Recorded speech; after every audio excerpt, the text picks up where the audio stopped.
The Southern California Committee for a Parliament of the World's Religions would like to welcome you to our session together. We've entitled it Big Change Requires Big Dreams, a universal model. We will start again. Who's that? What on earth? Switch off.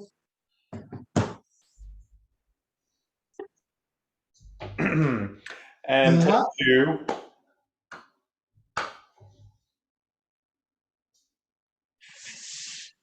The board of the Southern California Committee for a Parliament of the World's Religions would like to welcome you all to our session today. We've entitled it Big Change Requires Big Dreams, a universal model for co-creating sustainable communities. And just by way of introducing ourselves, this board was formed in 2007 in Los Angeles, California. We have been through various iterations, and the current board members are in the session with you today. I would like to also welcome my co-chair. My name is Reverend Deborah Friedland van Zyl, and my co-chair, Reverend Dr. Richard Rose. He has been a veteran of all the global parliaments except 1993, and he too will share his welcome and experience of the parliament. Richard. Thank you so very much, Deborah. It is a delight to be able to present at this, which will be my sixth official presentation at a global parliament event. Each event has been a delight, an opportunity to meet people from around the world, and this parliament is no different. And so we welcome all of you to our presentation. I believe that you will find our presentation engaging, and hopefully you will be able to take something with you back into the work that you are doing. And I now turn our presentation over to the director of this particular project, Eric. Thank you very much for that. And it's a pleasure to be here with everyone. The topic, the title, is so broad as to be able to apply to anything. And what we're going to try to do is apply it to some very specific things that you, working in an interfaith capacity, can bring back to your communities to start drilling down into some core issues that impact life for so many communities, but especially those that are marginalized, and in the United States, communities of color that are suffering from a systemic lack of resources and opportunities that stifle opportunity and have created an untenable and non-sustainable future. I have a passion for this, and it is born out of my experience where for the majority of my adult life, I had the privilege of serving as a police officer in the city of Baltimore. I worked my way through the ranks, and my last assignment, I was a captain, director of media relations, and I served as a senior policy advisor to the police commissioner of the then 8th largest police department in the country. And boy, did we have problems. Baltimore was a very, very violent city. And in fact, for most of my career, Baltimore was the most violent city in the country. This violence, for all of its reasons, was fueled by the drug trade. And that drug trade took hold in Baltimore and was able to proliferate the way that it did, to the extent that it did, because of the lack of opportunity and the lack of systemic support inside of the city for its residents. The response of the city of Baltimore was to take a direct approach in attacking the symptoms of violent crime. And what that meant was that for decade after decade, my agency went out in a single-minded, determined pursuit to arrest anyone who would even remotely consider committing a crime.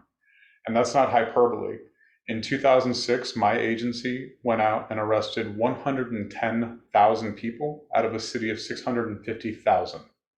1 in 6 Baltimore residents were arrested in a year, and I was a part of it. My squad in 2006 was arresting between 30 and 40 people a day. Magnify that out over a city, do that out over a period of decades, and the level of distrust and resentment between a community and the police department that's there to serve it grows beyond containability. And that's what we saw following the death of Freddie Gray on April 27th, when a riot consumed my city. And standing on the 9th floor watch center, looking as far as I could to the west, to the north, and to the east, all I could see were fires that were raging. For 2 years preceding the Freddie Gray riots, we had been changing the modality of how we did our job. Under the leadership of then Police Commissioner Anthony Batts, we set out on the idea of addressing the root causes of crime in our city, as opposed to just the symptom of the violent crime. During the process of doing that work, leaning into research that had been done by notable academic institutions in the United States, what we found was that there were 4 core elements that not only drive crime, but work in tandem with each other to create a sustainable community. And when you put the right effort and the right focus into those 4 core areas, you can not only change the level of crime in a community, but you can start to generate opportunity and hope for communities that for far too long have been marginalized by systemic racism and oppression. And those 4 areas are nutrition, education, sanitation, and transportation. And we're going to talk about those and why they matter and what you working in an interfaith role and with one another can be able to do to actually make substantive change in each one of those areas. But that's not the only thing that matters. We live in a world that's dying right now. Climate change is real. It's wreaking havoc on all of our cities across the globe. And it's only going to get worse until sustained action that's coordinated and working towards a better future takes hold. And that's going to take the work of all of us to make sure that the planet we leave behind for the next generation is one that can sustain life here. So I'm really excited to be a part of this presentation. This is something that I'm passionate about, and I'm joined by some incredible minds and hearts in this presentation to share how we can begin to work in an interfaith capacity to bring groups together to bring about real change. I've seen the power of faith groups firsthand working in the Baltimore Police Department. I know what faith groups can do working in a community when they're coordinated and brought together. And that's what we hope to be able to present to you today. And so with that, I'm going to turn it over to Reverend Deborah, who's going to talk to you about the power of nutrition. So thank you so much. When Eric presented this project, this initiative to us, we were tremendously excited because as an interfaith group, you know, the moniker we always use is about changing the world. And we have been in the trenches doing much of that kind of work, but this had a holistic approach, an integrated approach, and it was very, very exciting for us. And I just want to take a moment before I discuss with you the nutritional aspect of this approach to really dedicate this time together to 2 of our board members that have died recently, who were founding board members of our group. And that is Swami Atmatatwananda. You have seen him in his orange robes at every parliament. He was part of creating the modern parliament back in 1973. 1993, thank you, 1993. And also Dr. Joseph Prabhu, who many of you know as well. He was a trustee of the Global Parliament, who's recently died and were integral to this movement. And so nutrition is the first one, and it's foundational. Everything pivots off this, and I will actually read to you something that I do believe Eric wrote. And it says that access to quality food, emphasis on the word quality, is where the cycle of health and well-being starts. All over America, food is imported, preserved, modified, and filled with substances that inhibit health, including a healthy brain development, which is a critical component of childhood education So we can begin now to see the link from nutrition into education. For various reasons, including some that will be addressed here later, it is often the poorest amongst us with the least access to quality nutrition.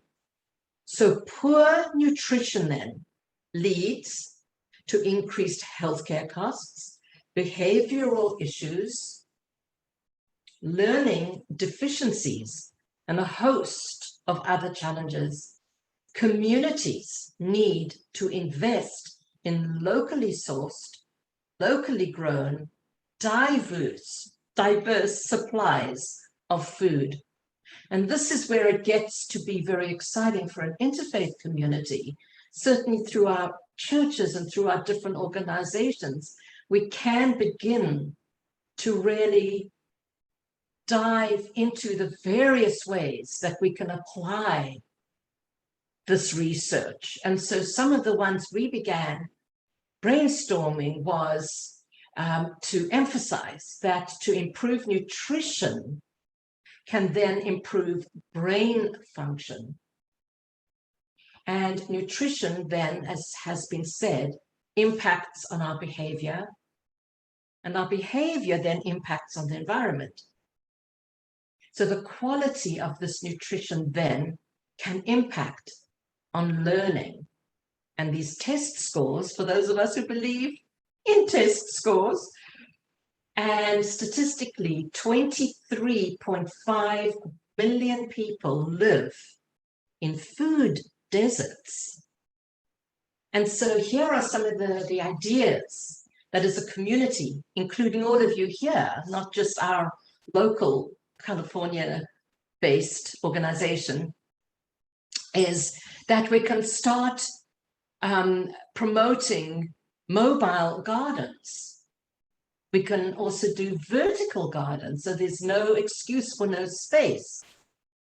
Vacant lots can create food gardens there. Detroit as a city has an extraordinary example in the way that the devastation and the poverty in that city, and there's no excuse for that, certainly, but that all those vacant lots for the horrific damage to buildings and everything have become extraordinary educational opportunities for gardens and nutrition. We can have plant trucks. It's something like a plant truck that goes around the city of Chicago. We can develop relationships with growers and with nurseries. We can have communal gardens and co-ops. We can turn the front lawns of our homes and our apartment buildings into gardens for the community, not just those people that live in those buildings. Of course, we need to boycott sugary drinks. Certainly at school, we know that sugar is not healthy, certainly for behavior or brain development. Prenatal screening to provide this to people. And of course, the whole Monsanto dynamic, absolutely, we need to deal with that. And why not let's have imperfect foods? Food doesn't all have to be perfect. There's those imperfect foods often get thrown away, but they're nutritious and they're of value. Of course, organic is what we would emphasize. Farmers markets, donations from farmers to communities. Some of us are seeing little stalls set up in neighborhoods where people put out baskets of eggs and vegetables to help yourself. So there's very many ways, but it's up to us as a local community, as a global community, to start integrating this into the health and well-being of our community. And so now I would hand over the next component, which would be to Dr. Rose. And he will talk about the educational aspect of all of this. I hope some of these ideas have been useful for you. Thank you again so very much, Deborah, for that very comprehensive view. I think I got a couple ideas myself from your presentation. Let me first say thank you to my colleagues for allowing me to speak to this issue of education. We're all educators, and to have this opportunity to speak for the group on this aspect of our project, to me, is very special. So thank you all. Healthy neighborhoods leading to communities of peace through education. You've been introduced to a comprehensive plan for community development. Each piece is essential. I'm glad that I have this opportunity to speak to education. I'm a professor at the University of Laverne in Southern California, and we have a core value at our institution that is relevant to this conversation. That is the notion of lifelong learning. It is intended to keep the student engaged in the learning process even after the individual graduates from college. It is the notion of lifelong learning that is important to healthy neighborhoods because lifelong learning stretches from the cradle to the grave. It is this scenario in which we are talking about teaching the entire person, teaching the whole person. And so education includes the physical aspects of nutrition, as our colleague Deborah has been speaking to. It includes the mind, it includes emotional intelligence. Education includes the soul and spirituality. And in this context, we hope to show that all of these things are interrelated, they're interconnected. And so our educational emphasis brings all these components together in a very productive manner. Unfortunately, it is because our public schools and many private charter schools are not teaching the whole person and to learn about how to problem solve that we find ourselves in the global crisis that we are in today. We in the interfaith community can address many of these issues with multiple types of programming aimed at all groups within our neighborhoods and communities because we serve them all. Our lessons will be centered around common values that promote the common good. Here are a few examples of what can be done with a bit of organizing and some sincere commitment by the individuals. There are three ideas here that can make a big difference in a neighborhood where there is, again, that commitment by a few individuals and some support by the group as a whole. The first one any individual can do, and that's volunteering. It's immediate, it's no fuss. You can volunteer at your local schools and things, and they always need help. And so bringing our influence into our public school systems, the libraries and things of that sort is one way that we can help to educate for the common good. And any individual can do that on their own, even without going to the officials within your organization. Just go ahead and volunteer. And then there are ways that we can organize and do things as neighborhood educational projects. We have a colleague here in Southern California, Mayor Farrah Kwan. She's now the mayor of the city of Irvine, and she developed a program called First Drops. First Drops dealt with elementary school children, but it was an interfaith program where these children from various faith traditions were able to go to the zoo and do various projects together. But in so doing, they learned about the culture of one another. And so that's a very simple project that can be put together by any interfaith group within a city. And it's not only the children that learn, but the parents begin to learn too because of the contact with the children. And then another thing that organization do is it can host internships or develop apprenticeships for children within persons within the community, whereby students come in and learn about your organization. That one individual then becomes a tool that goes back and shares with their peer group about something that they probably knew very, very little about. And so we as interfaith groups can be very influential in building healthy neighborhoods with sometimes very little effort, but if we're sincere about it, we can make a very, very big difference. There's a teaching tool that I keep in mind. It's a sort of vision, and it comes from Mahatma Gandhi. It's called the Oceanic Circle. And it basically says that if we do what we're to do within our local communities, that we can all take care of one another. Let me read what it says. Gandhi says, life will not be a pyramid with the apex sustained by the bottom, but it will be an oceanic circle whose center will be the individual, always ready to perish for the village, the latter ready to perish for the circle of villages, till at last the whole becomes one life composed of individuals never aggressive in their arrogance, but ever humble, sharing the majesty of the oceanic circle of which they are all integral units. So this is what we want to help teach our communities, that we're interconnected, and by working locally, we do affect the global community. Thank you much.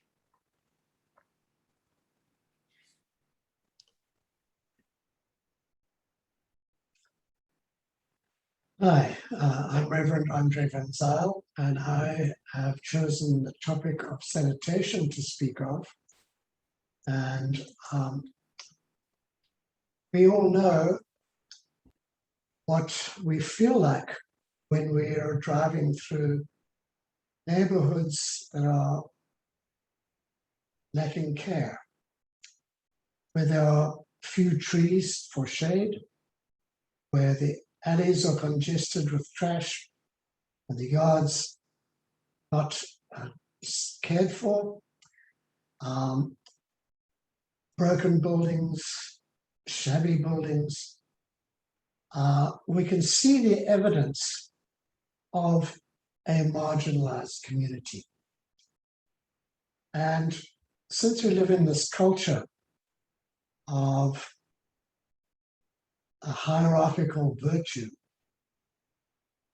the message of an ignored or marginalized community is taken to heart by the residents, where they stop caring for themselves and certainly don't care for each other. So it becomes a self-defeating environment where cohesion of purpose, cohesion of identity, cohesion of hope is impacted. A properly maintained neighborhood stabilizes and increases property values, attracting businesses to move in that can hire locally. Numerous studies show that the physical environment has an extreme psychological effect on a person's well-being. People influence and are influenced by their environments.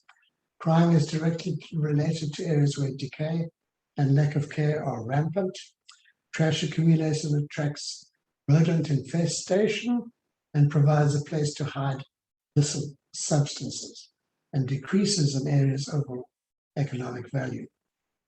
If a site looks like it is uncared for, residents are less likely to try and care for open spaces.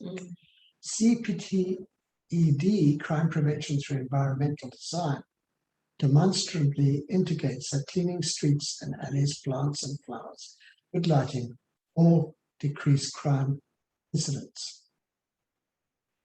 It is shown that 29% reduction in gun violence is a result of caring for the environment, for the sanitation of it.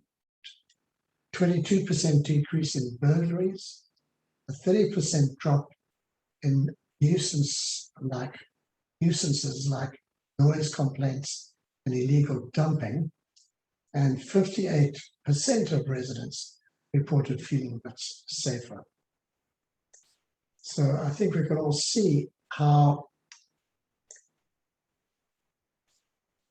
a well cared for community, cared for at the same level as more privileged communities, levels the playing field and gives more opportunity for people to feel that they are equal, that they are actually worthy of attention, worthy of self-promoting, and worthy of aspiring to the fullest of their potential. So that is just one of the other pillars of our communal design for restructuring disparate communities and reintegrating them into the wholeness and fabric of community life in this divided America. Thank you.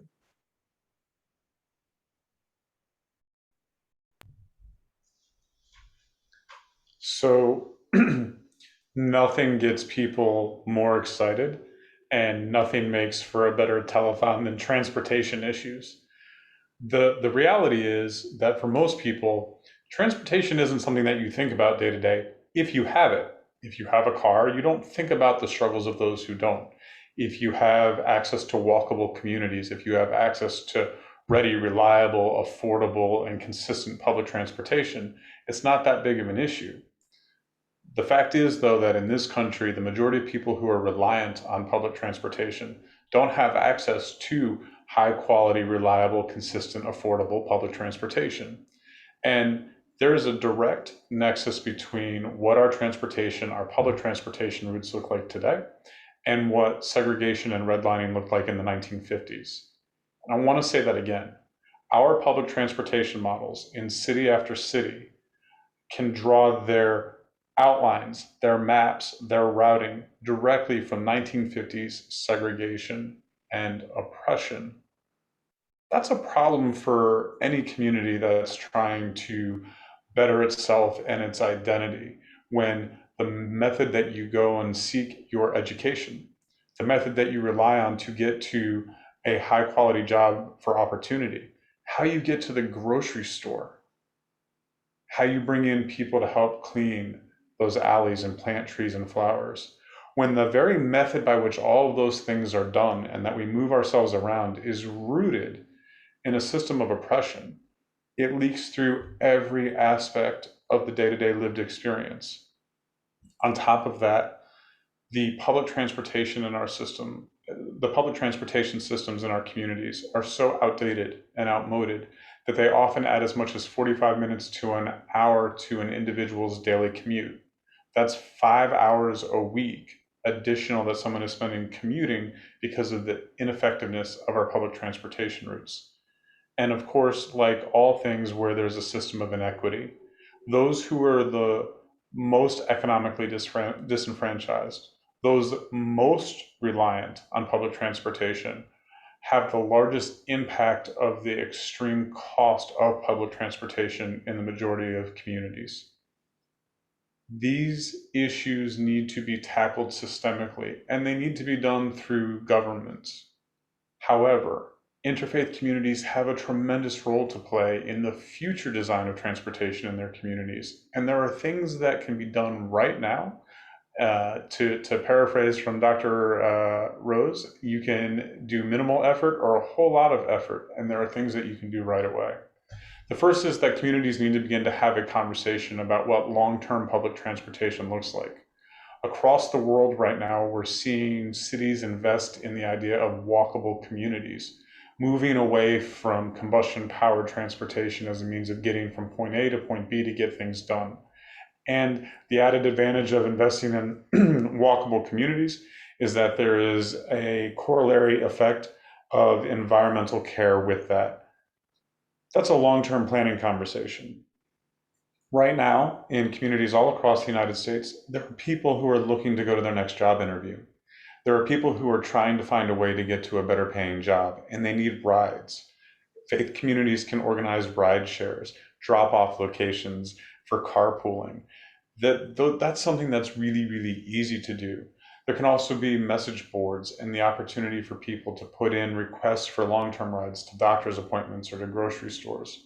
All of this requires coordination, but something as simple as giving somebody the opportunity to step outside of their own neighborhood to access a different doctor, a different school, a different form of employment can be empowering to that individual, which in turn can be empowering to that family, which in turn can be empowering to that community. Again, this is a long-term conversation when it comes to public transportation options, but the opportunities for you and your community to begin to make life just a little easier for those that most need it is already at your fingertips. Good quality food requires transportation to get to communities, especially when 23 million people are living in food deserts. Education is a priceless commodity. And we know that if a child can't read by the time they're in the 3rd grade, they're 85% more likely to end up in the criminal justice system. So getting kids to quality schools is not just a transportation issue, it's not just an education issue, it's a human rights issue. Having clean communities brings together opportunities for new investment. And while it's not always about the almighty dollar, the reality is that we uplift our community through the use of funds and through investment, encouraging that investment by having attractive neighborhoods and making them safer by planting flowers is something that we can all be a part of. We're going to talk more about why all of these are interlinked and the role that they play together and why it's so important for interfaith communities to get involved. However, all of this work and all of this effort is for nothing if we don't stand up today and start making a real change in the way in which we treat our planet and care for the next generation. And Quincy Coleman is going to talk to you about that now. Okay. How long have we been? We're right around 30-ish, give or take. So we probably have 10, 12 minutes that we can do a roundtable conversation. You got music, don't you? You have music or some other things, components that you're fitting in? Yep. So I'm going to switch us to gallery view. Okay. So is it possible to have a roundtable with Quincy before any deadline or whatever? I think that we should have, and this is just my opinion, I think we should have a roundtable now just in case. And if we can get her to join in before the deadline to submit on Saturday. This was a fun conversation for me to have, so I'll have it twice. Okay, okay. I'm okay. I'll do the best I can. Okay, well, I'll talk. I wish you were here, but well. Did she respond to you, Eric, at all? Yeah. Okay. And the other thing is that if I'm going to be working with her on editing the video, what I can do, we can pop her into the roundtable conversation as though she was there. Like we create edited space where, in seeing that she's like, oh, if I was there, I would have said this. We can film her saying that and pop her in. So, is there anything we've done that we need to redo that didn't work? Anything, or can you just edit stuff out? Yeah, no, this is fine. I mean, we had big foot walk behind you in the window and a phone ring, but other than that, this is my son-in-law just yeah. This is the Zoom age. It's fine, and we can. I meant to mention Joseph and Shiva in my intro, and I don't know if it's jarring where I did mention it, but I do want to include them because it just feels really appropriate. Yeah, in fact, we'd said that I was going to say something and Andre was going to. Oh gosh, yes. Well, no, I forgot because Andre was going to help me put something together, and so it was. I thought it was fine. I don't have it, Yeah. I didn't offer any solutions to the sanitation issue. It's a shitty job. We can have it in the conversation. Well, you did offer the solution because it was about being proud of the area where you lived. If all the other things are in place, then sanitation in and of itself becomes something that gets addressed. So I think mailing all the garbage to city officials. No. Yeah. Come on, you're talking to Bessie, man. They're the waste managers of the future. Come on now. We know how to take. I want to mail it all to Mar-a-Lago, so that's I'll pay for the postage. If everybody's okay, I think what would be a good place to kick off the roundtable is if somebody was to ask me why interfaith communities, and I can kick off the conversation from that, and then we can just pop in all the things that we missed and et cetera. Because that's the one thing that we didn't really cover in depth is, okay, these are great ideas. I'll have a question. Okay.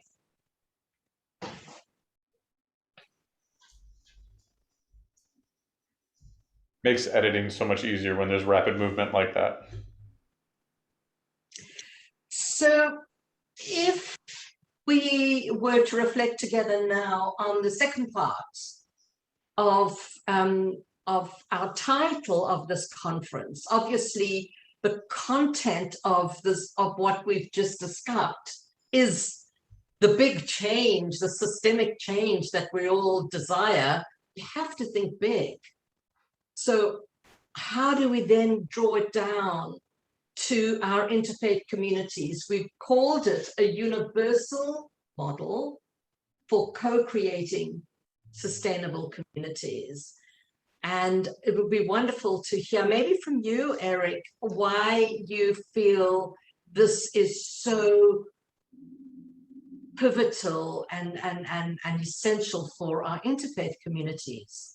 And of course, anybody else who has anything they wish to add. But Eric, we'd be so interested to know how you might answer that. I genuinely appreciate the question and love that question. And there's a couple of parts to it that I think are really important for the sake of this conversation. The first is in looking at the issues that we've presented, all 5 of them, you can see how they all interconnect with one another, right? One doesn't exist in a vacuum or in a silo. They're all interconnected. And that matters at the macro level, because what you do with one necessarily impacts what's happening with the others. But at the micro level, at the community level, what we see in cities and towns all across the planet, quite frankly, is individual faith organizations taking on one element or one aspect of one piece of these things. And that's great. And really, really good work is being done all over the place. What's missing from that is the coordinated effort. And this is where the interfaith communities coming together have real power and real opportunity, is that if you can get all of the faith groups in a community to focus on a single thing, and okay, you know what, transportation is the biggest issue that impacts our community right now. We know that this is a problem. What can we, as these 10, 12, 14 faith communities in the city, do to address transportation? Let's coordinate our efforts. Let's work together cooperatively. Now, not only do we have an interfaith opportunity for exchange and for getting to know one another and developing relationships, which is kind of at the heart of this, but we have the opportunity to harness a lot of resources to make substantive change in a really effective way, as opposed to disparate piecemeal efforts. And so when the local community that knows its issues the best, that knows the problems the best, that understands where the real need is, comes together, we're doing that thing that Dr. Rose talked about, the Mahatma Gandhi quote that he used, the Oceanic Circle. Circle. So that's being lived real in that gathering, right? That's what it looks like. And it's the building of a sustainable community where the lessons in bringing these groups together become learned lessons for children. And so now children are growing up in a community where the community cooperative experience is one that they're raised in, and then they pass that on to their children, and we just grow those efforts out. And if we take that and replicate, so we talked about it being a global model, well, we can take what's happening in one city and replicate it to this city and to this city, and see that change a country and see that country change the world.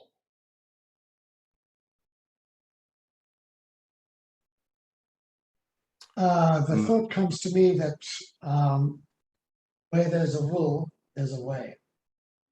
And I think we need an integrated will through faith communities where they allow their interdependency to be reflected in their willingness to cooperate and to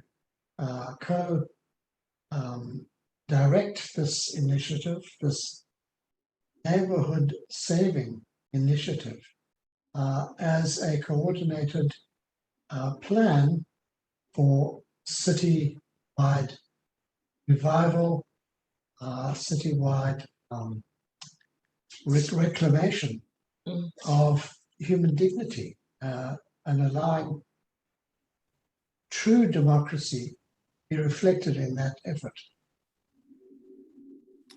I have a question for you as one who's worked in interfaith for some time. I love the concept, the idea that you're developing, and I think there can really be some positive movement with many organizations working for a single goal.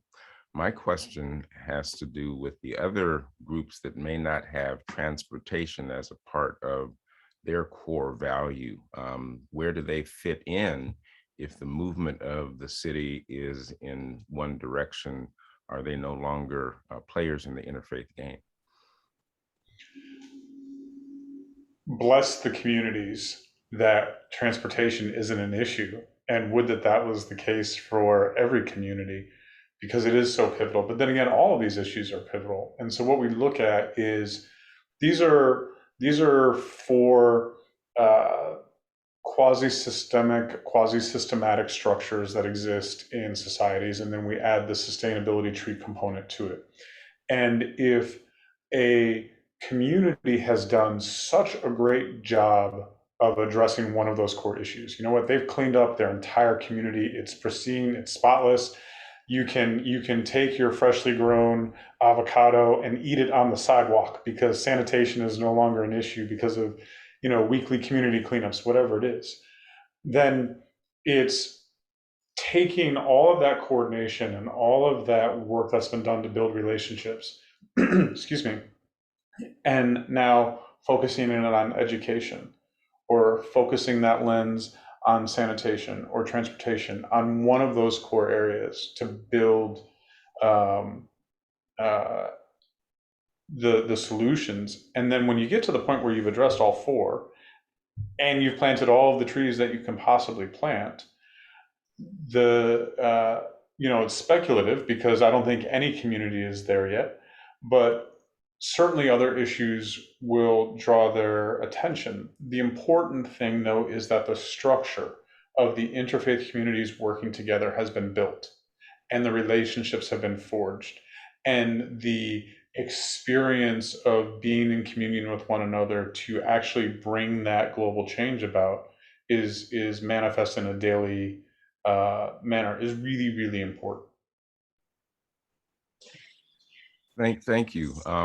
Yeah, I guess I was looking for a little bit different of a response, and let me share with you why.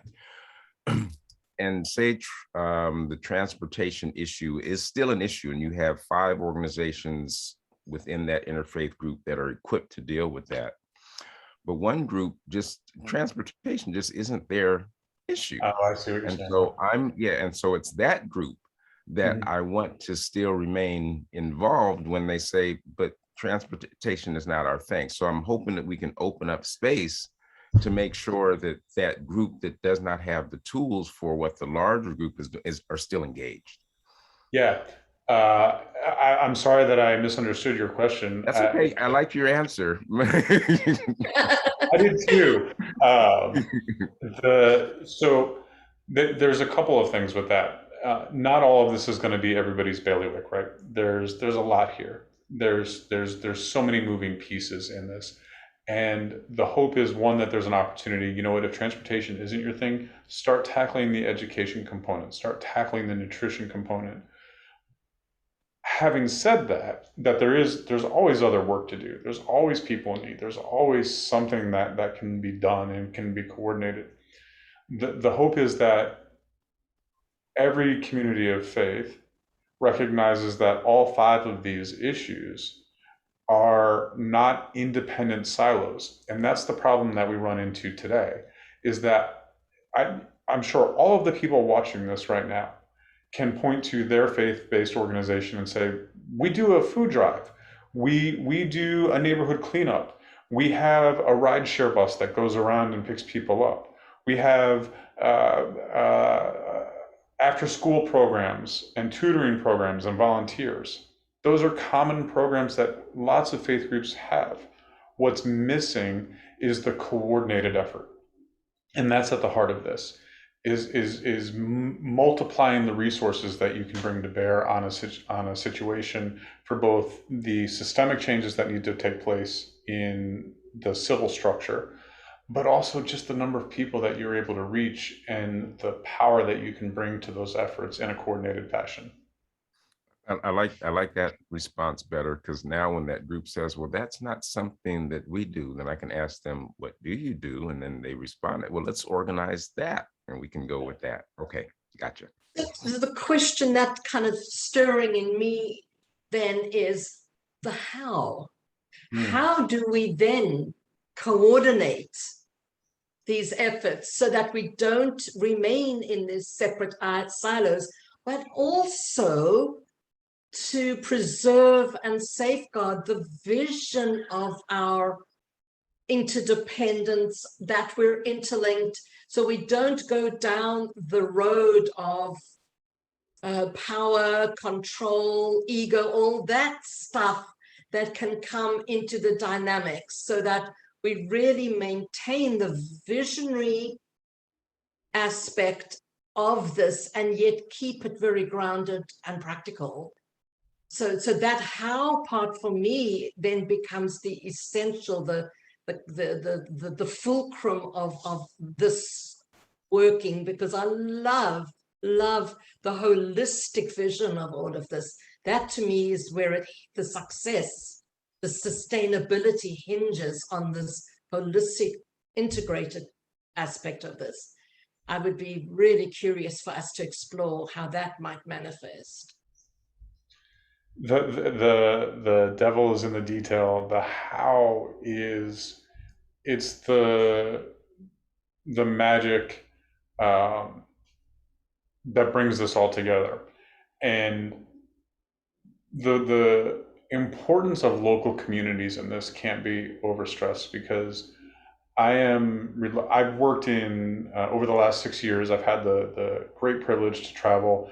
I've worked with 75 different cities in 41 different states, and thousands of city employees, police officers, firefighters, city council members, elected leaders, faith leaders in 41 different states. And our problems across 41 states are as similar as they are different. And the solutions are as similar as they are different. And so the how is as similar as it is different. There's a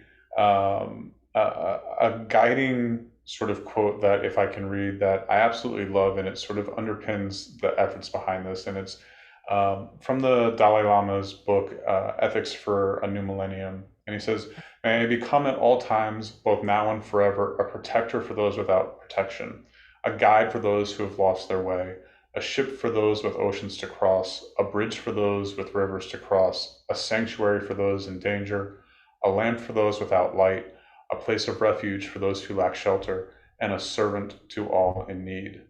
Yeah. If we can hold on to that as the core, so that egos don't get in the way and that leadership struggles don't get into the way, that we're here to be a servant to those in need, to bring about change for the betterment of those that have already been dealt one blow after another by the systems that they live in. The how becomes a coordination piece, and it requires dialogue. And that should get everybody excited, because that's what brought everybody here, is the idea of interfaith dialogue. And so it requires dialogue at the local community. It requires people to step up and begin the coordination process, and then work towards the local issues. If I may, that's actually where the miracle occurs, because it's that process of coming together and seeing, the dynamic of the thing within your midst. I think if there's a will, there's a way. And so when people come together with that united will, then the way will be made, and you'll see it come out of nothing, and it'll be like, oh man. And that's the magic of interfaith there. I sort of suggest that maybe we stop now. That was a good note to stop on. Because I think we need to leave a little bit of space for live exchange. No, we can't. We decided we're not doing that. Not doing live exchange? No, because this is pre-recorded. So how much so far. Well, Let's splice Quincy in. Yeah, we're pretty full. I did want us to Plus talk. our sound. I'm not sure if our sound is good. We don't have our microphone inserted. It's Zoom acceptable. It's Zoom acceptable. Okay. I just feel would be good. The how, I think we just need to expand into a next step, a concrete next step. And I think we should mention that our group will be working on developing some kind of template that would be available to the community. And we're available to continue this conversation with anyone who's really interested. I think we need to have the more of the how, if you're all in agreement. Are you there, Richard? Yeah. Bigfoot, we're off camera. So we were going to end this with a poem by Rev Andre. I'm wondering if we can't stop the recording now and then just do a second recording with you doing this is what we're going to be putting together. Stay tuned for a how-to guide. Yes, right. And we go right into Rev Andre's poem. And then we're doing Quincy's song at the very end. Beginning, I thought. Beginning. Okay.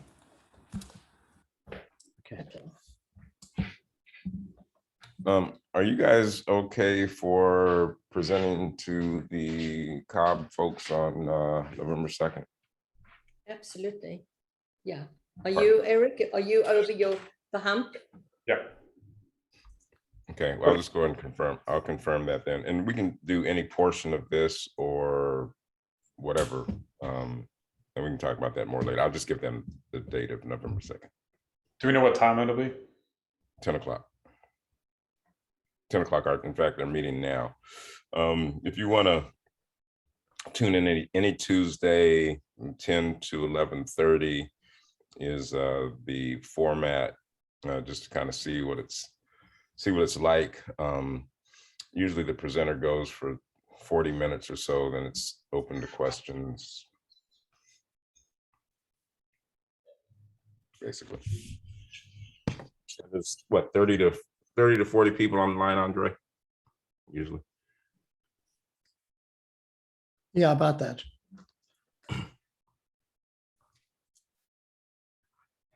But I think it's a good group of a diverse group of well-educated people, mainly in Southern California, but they're across the country, really.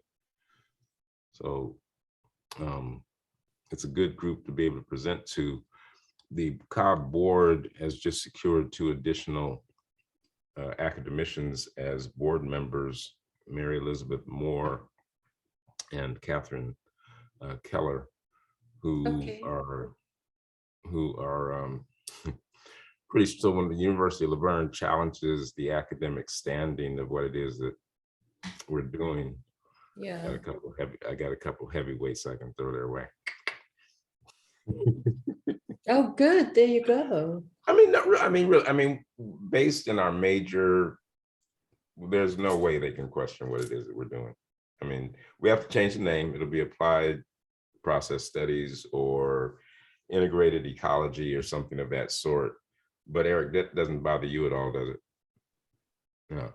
So, I mean, marketing, it may be a question, but my argument again is because this is a local program, we're marketing locally and it has local. These people, man,